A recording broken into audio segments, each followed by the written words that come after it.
Hello, everyone. If you like what I'm doing here, please consider subscribing, liking, and commenting. It would really help the channel out quite a bit. Thank you very much.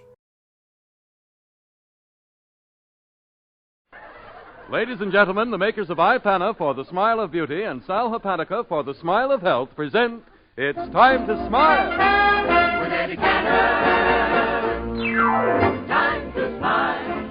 Time to wear a grin. That's the style. Put a dimple in your chin. Let your troubles right from your fireside. Through the countryside, cross the great divide. Push your cares aside, find the sunny side. Time to smile. And here he is celebrating one of his many birthdays, Eddie Cantor.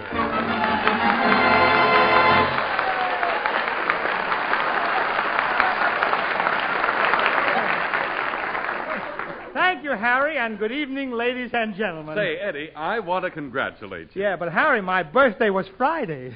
Oh. And the president's birthday was Thursday. Did you notice that? Oh, yeah, that was a remarkable coincidence. Think of it. I missed being president by one day. Isn't that Franklin D. Roosevelt and Eddie Cantor, two Americans who started life on practically the same day. Yeah, but we started off a little differently, Harry. I was born in a tenement house, and FDR was born in the White House. At least that's how it seems.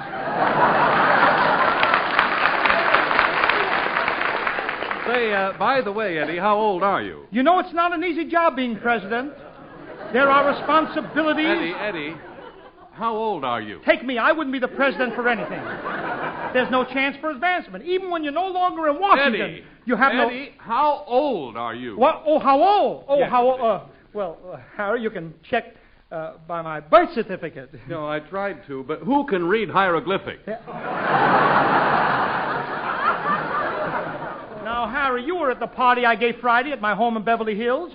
You could tell my age by the candles on my birthday cake. Look, when you lit all the candles on your cake, 3 Boy Scouts from Pomona answered your smoke signal.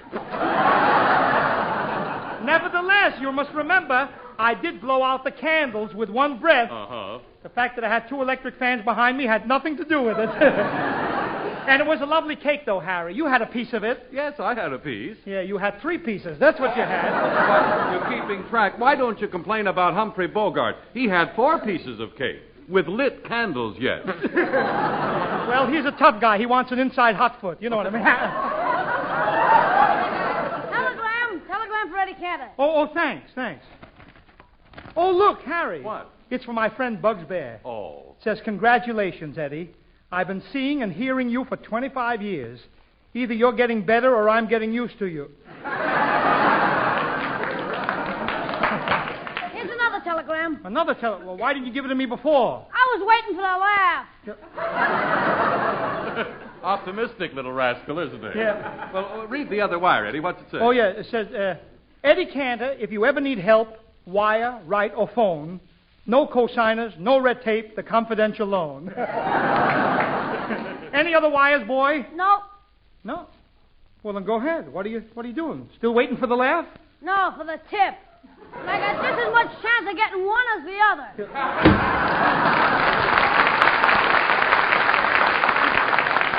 If he didn't have glasses, I would give it to him, believe me. You know, Eddie, I was just thinking you must have had hundreds of people at your house Friday night. Yeah. The cars were lined up all the way from your house to Jack Benny's a block away. And the nerve of Jack, charging 25 cents for parking space. Oh. What were you charging? 15 cents. Wait a minute. But seriously, Harry, how did you like the music at my party? Oh. Benny Goodman, Guy Lombardo, Artie Shaw, playing all night long. Oh, was I worn out. Oh, of course you were. You should get an electric motor for that Victrola of yours. Oh, I don't know why I keep up with these jokes, but Eddie, really, I know that everybody would like to know. Just how old are you? Will you stop? Harry Bonzell, a man's age is determined by the condition he's in. Time has nothing to do with it. A man is just as old as he feels. Well, Eddie, how do you feel? I want to lie down for a while. My head is still spinning around. Oh, yes, from that champagne at your party. Say, that had the most powerful kick. Harry, I'll let you in on a little secret. What? That was not champagne. No? It was only ginger ale with a shot of adrenaline. Well, you certainly had a wonderful party, Eddie, and so many gifts. Hey, tell me. Oh, I had the most wonderful presents. You did? Oh, Yeah. The presents I know were wonderful. Did you like the present I got you? those genuine ermine garters. Ermine garters? Those were rabbit. Those were ermine. Then how come I got 6 pairs now?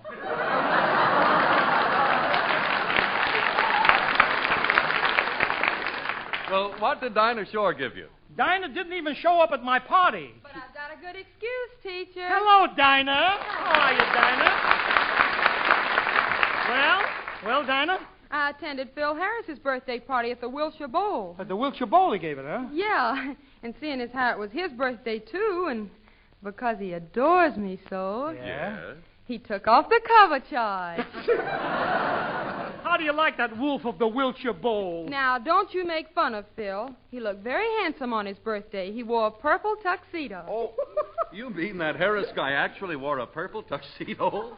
Well, he had to match his wedgies. Oh, Dinah, look. You're wasting your time with Phil Harris. Forget him, will you? Listen to someone who knows.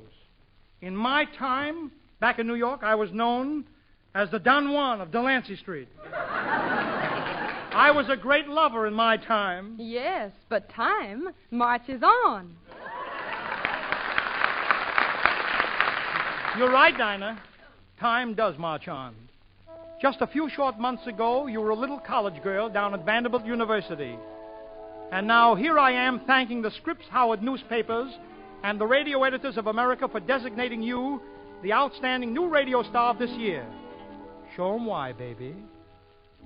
You're so caressable. I'm acquiescible. These are things that I no longer can conceal. Take me in your arms. Let's make it real when you talk. Each syllable makes me so thrillable. Let's confess the things these eyes of ours reveal. Must it be a dream? Let's make it real. We've sighed a million sighs. There's madness in our eyes. Can this be strictly coincidental? Or do you care? Or don't you care? Or are you merely being temperamental?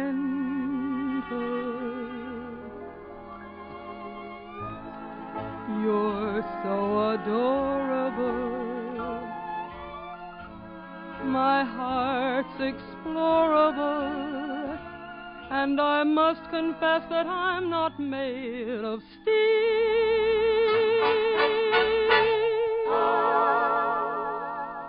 Press your lips to mine.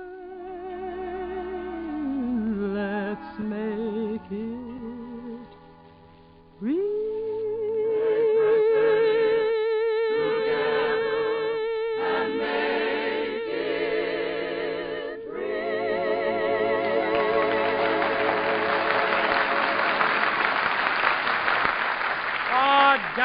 Dinah, Gee, that was swell. Wasn't that swell? And Eddie, now, sincerely, on behalf of the boys and the band as well as myself, congratulations on your birthday. Thanks. And the best of luck, old man. Thanks. Old man. Now, look here, Bonzel. Look here with that old man. Oh, now, wait a minute, Eddie. You misunderstand. I say old man in the sense of old pal, old friend. You know, Well, it's... maybe you did, and maybe you... Well, can't you say hiya, kid? Oh, Hello, Eddie, boy. stop Hiya, it. boy.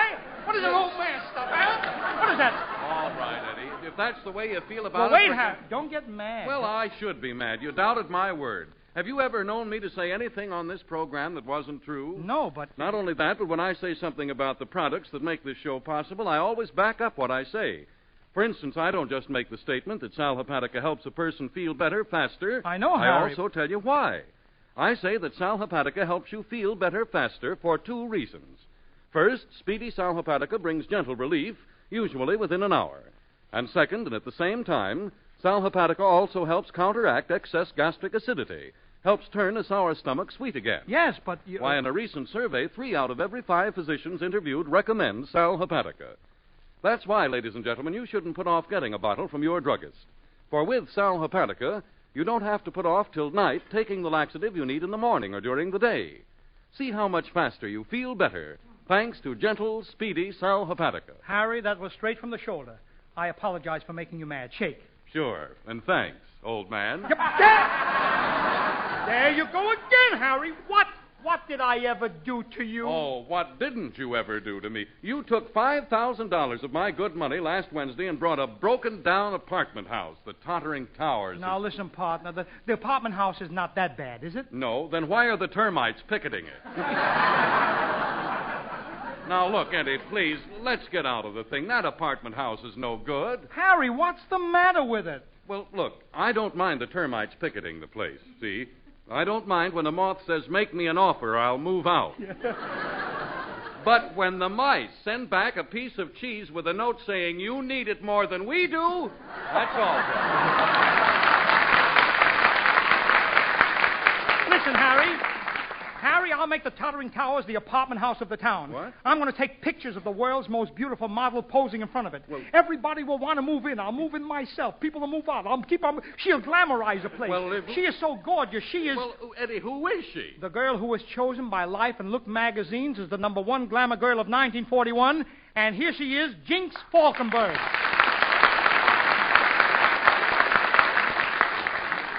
Jinx Falkenburg, your presence here tonight is the nicest birthday present I could possibly get. Thank you. Just which birthday are you celebrating? Oh, you've been talking to Von Zell, huh? Anyway, I hope that when I'm your age, Eddie, I'll be just as well preserved. What do you mean preserved? What, am I, a pickle or something? Well, answer me. Tell me, am I a pickle? Well, all I say is, don't stand too close to a corned beef sandwich. Is that so? Well, tell me, how do you keep in such fine shape, my lady? Every morning I go horseback riding, play a couple of sets of tennis, a round of golf, a swim in the pool, a couple of chukkers of polo, and then... Yes? Then I'm ready for my day's activities. How do you manage to keep in trim? Oh, practically the same routine as yours, Jinx. Up in the morning, a fast game of tic-tac-toe, game of jacks, a chukker of checkers, a half hour with my yo-yo, and then... Yes? That's all. I'm knocked out. Jinx, tell me, is it because you're a California girl that you're so athletically inclined? Oh, yes. I began swimming at the age of 18 months. You weren't by any chance born out here during the rainy season, were you? Look, Jinx, is it really necessary to go in for all that exercise? Well, I've got to keep in shape. Yeah. After all, I'm a model, and I have to watch my figure. Oh, forget about your figure. There's no use both of us watching it.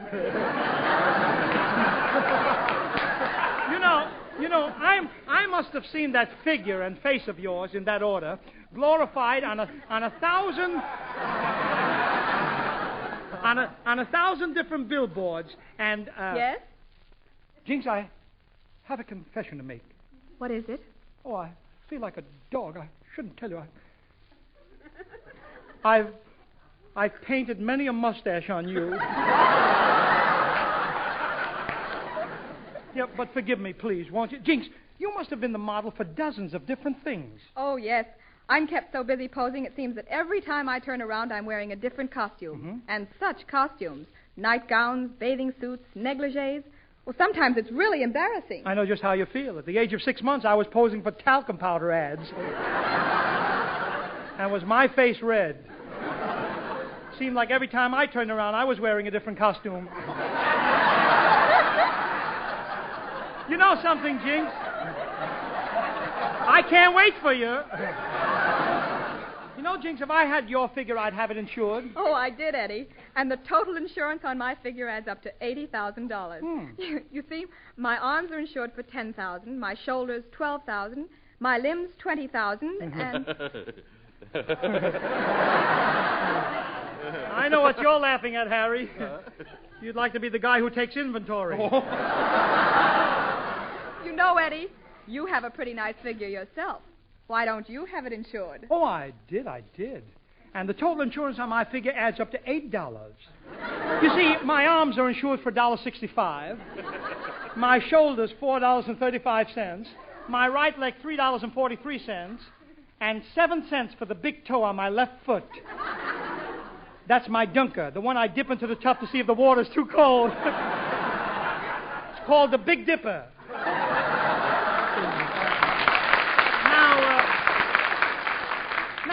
I'd like to ask you... First, I'd like to ask you something. Just why did you invite me here today? Jinx, look, this is serious. Harry Von Zell and I bought an apartment house last week, and in order to make it click, we want you to pose for some publicity pictures there. By the way, what do you get for posing? $50 an hour. Gee, that's a lot of money for posing as a model. Did I ask you what you get for posing as a comedian? All right, let's go to the apartment house. Come on, Jinx. Come on, Harry. Let's go. With the aid of Jinx, Eddie Cantor thinks he'll save Von Zell's Blazuma. Goodness knows the gal can pose, but you'll need a sense of humor. 'Cause her salary's just a rumor. Well, Jinx, there's our place across the street. How do you like it? We just spent $1,100 redecorating the lobby. Yes, sir. Eddie put up 100 and I put up 1,000. That's right. Share and share alike. 50-50. We're partners, eh, old man? That's right. But if you're partners, Harry, why does Eddie put up so little and you put up so much? Oh, it's very simple. I'm a sucker.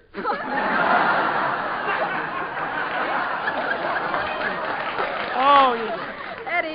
Eddie, where's the swimming pool you told me about? Oh, the swimming pool. Jinx, do you see that excavation next to the building? Yes. Tomorrow comes a heavy dew, swimming pool. Hey, Eddie, Yep. The photographers are ready. We'd better get going. All right, Harry. You take care of Jinx, and I'll be along later. I'm going up to the ballroom and see how little Olive Major is coming along with her song for the program.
Eddie, I can't believe Olive is only 13 years old. She is?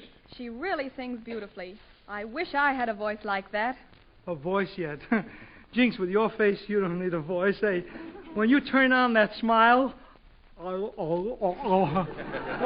the angels sing, don't they, Harry, huh? Well, yes, Eddie, but when Jinx smiles at me, I hear a little voice that keeps saying, I panna, I panna, I panna. What are you whispering about, Har? I don't know, but when Jinx smiles, I can't help but realize the importance of an attractive smile. Oh. And how much it can add to anyone's looks and personality. And since an attractive smile necessarily means sparkling teeth and helps really, as iPanna toothpaste, iPanna is not only unsurpassed for cleaning teeth, but when used with massage, it also helps gums to healthy firmness by giving them the stimulation and exercise they need but fail to get from the soft, well-cooked foods we eat. So, ladies and gentlemen, why not make a habit of this? It's an awfully good habit. Every time you brush your teeth with iPanna toothpaste, put a little extra iPanna on your brush or fingertip and massage it on your gums. Follow that healthful routine faithfully, ladies and gentlemen, and you follow the example set by so many dentists. For a recent national survey reveals this remarkable fact. Dentists prefer iPanna for their own personal use 2-to-1 over any other dentifrice, paste, powder, or liquid. That should help convince you that you can help keep your gums firmer, your teeth brighter, and your smile more sparkling with iPanna and massage.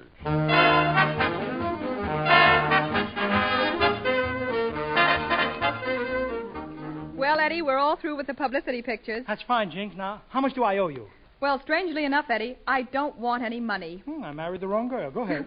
If you'll let me move into that corner apartment house next to the tennis court. Oh, well, Jinx, that's almost Look, there's a mysterious tenant been living in that apartment for 2 years, and we've never even seen him. But, well, if you... All right, this will give us a chance to see what he looks like. Let's come on. This is the landlord. Who is in there? Who is in there? How do you do? Why, it's the Mad Russian.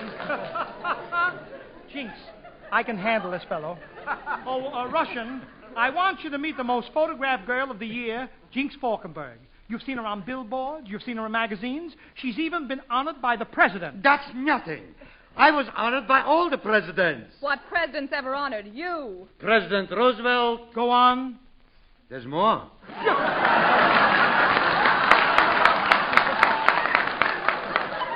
Look, Russian. What? Russian, you've got to move out of this apartment. You can't do this to me, Eddie Cantor. This is mine apartment. I got a leash. Leash. I said leash. Russian, you have not got a leash. Then how come every morning the bellboy takes me for a walk? Will you stop lying? Now, where is your lease? Here it is. I'll read it. Go ahead. Say, what's those funny things on this paper? Why, those are words. Then what's these little things here? Punctuation marks. I'll read them, that's easier. Comma, period, semicolon, and button hook. Button hook? That's a question mark. Pretty, isn't it? Now, give me that. Give it to me and I'll read it. Go ahead. Eddie Cantor, you can read. Oh, don't you dare poke fun at an educated person like Mr. Cantor. She's right. I want you to know, Russian, that Harvard is my alma mater. Alma what? Mater. What's the matter, baby? Go away. Now listen, flappy ears, let's quit arguing. After being cooped up in this apartment for 2 years, you should be glad to get out in the open. Yes, don't you miss the outdoors? Ah, yes. This morning I took a look outside. I love it in the spring when the groundhog comes up out of the ground. But it's not spring yet. I came up too soon, huh? Now, Mr. Russian, you've simply got to move. I absolutely refuse. Russian, give the apartment to Miss Falkenburg. Oh, you've lived in it 2 years. Besides, this apartment has no bathtub. Now he tells me. Look, if you don't vacate the premises for Miss Falkenburg... Listen, if you'll give me this apartment, I'll take you to dinner at Ciro's. Just a moment, Miss Folding Bed. No. You think I'd let a woman take me out and wine me and dine me and dance me? So you want me to be a gigolo, eh? Well, let me tell you something. I'd like it. Oh, come on, Russian. Be a good sport. Oh, let me have the apartment, please. You wouldn't like the bedroom here. It's too small. And all night long, it keeps moving up and down, moving up and down, moving up and down. Russian, stop. You're getting off here. Listen, this bedroom doesn't move up and down. Just where did you go to bed? Right there. Good heavens, you've been sleeping in the dumbwaiter. No wonder every morning I wake up with a pail hanging from my nose. You ought to be delighted to give up your quarters to a beautiful creature like Miss Falkenburg. Who's she? I am the model of Manhattan. So what? I am the mongoose of Minsk. You must know Miss Falkenburg. Why, her pictures have been in every magazine in the country. Was it in Breezy Stories? No. Never heard of her. You're impossible, flappy ears. And I think you're awfully mean. Why, for a girl like this, you should give your apartment up without a murmur. Oh, what? Murmur. What's your murmur, baby? Oh, stop telling those cheap jokes. Stop writing them. Yep. Russian. You listen to me. I will. I insist that you move out. If you don't move, I'll pine away. Oh, I'll just cry and cry till there's nothing left of me. Don't speak such junk, Jinx. Jinx. I'll give you mine apartment. Good! He's going to do it. But first I got to tell you how it works. Yes. At night when you come home, you come in the back way. You put a key in the lock, turn it to the right. Then you turn it to the left. Nothing happens. It's the wrong key. Wrong key? Well, where's the right key? Where's the right key? You don't need it. There's no door. So you walk in and you go to sleep. Go on, Russian. In the morning when you wake up, you go into the kitchen, take the frying pan, and break 2 eggs. How do you like them? Scrambled? Fried? Poached. All right. Makes no difference. There's no stove. No stove. Russian, you mean you haven't had any food for 2 years? If I was eating, would I come back and work for you? All right, that's enough. That's enough. Go on, leave the place. Get moving. Okay. I will make mine exit with a smile. Why, floppy ears. Why did you open that window? What are you going to do? I'm taking a deep breath like this. Yes? I'm flapping my ears twice. And then, Yes. I am flying back to Capistrano.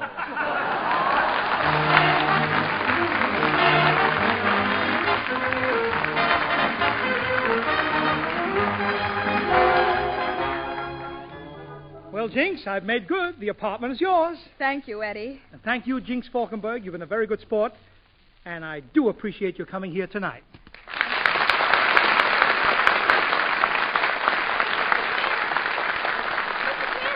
Mr. Cantor! Why, what's the matter, Dinah? A terrible thing has happened. Look, a buzzard. It's stuck on the picket fence. Where? Over there. Oh, Look. that's no buzzard on the picket fence. That's the mad Russian. Russian, I thought you were flying back to Capistrano. I was, but But what? I hit a tailwind and made a 3-point landing.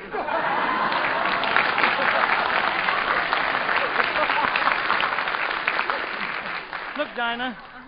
Jinx Falkenburg is going to live here at the Tottering Towers, but don't be jealous. She did something awfully nice. She brought a song that Phil Harris wrote just for you. Oh, Mr. Cantor, this is so seldom. That's right. And he asked me to sing it on tonight's program and dedicate it to you. Listen, Dinah.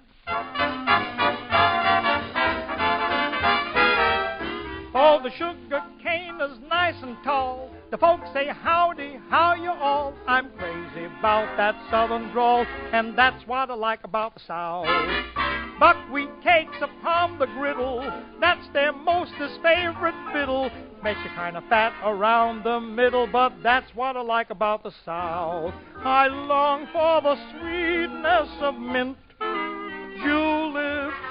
I miss my honey, the honey that I get from a honey's tulip. Right next door to Carolina, Tennessee, there's no state finer. That's the state that gave us Dinah, and that's what I like about the South.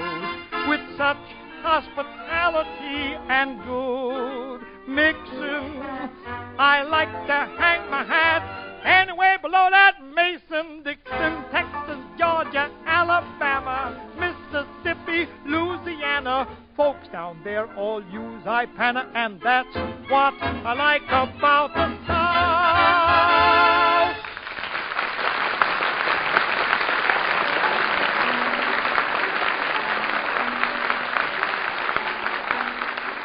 Thank you, ladies and gentlemen, and so, till next Wednesday, toodaloo, toodaloo. Don't forget to listen, NBC, NBC. Don't forget to listen,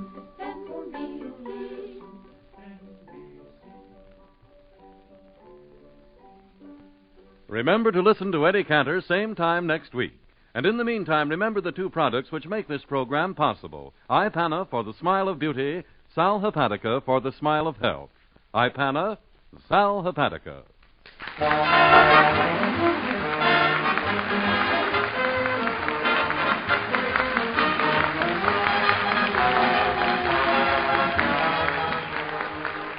Stay tuned to this station, and within the next few minutes you'll hear one of the most exciting and thrilling mysteries your Mr. District Attorney has been called upon to solve. The case of the murder on Lone Tree Mountain. Good night. This is the National Broadcasting Company.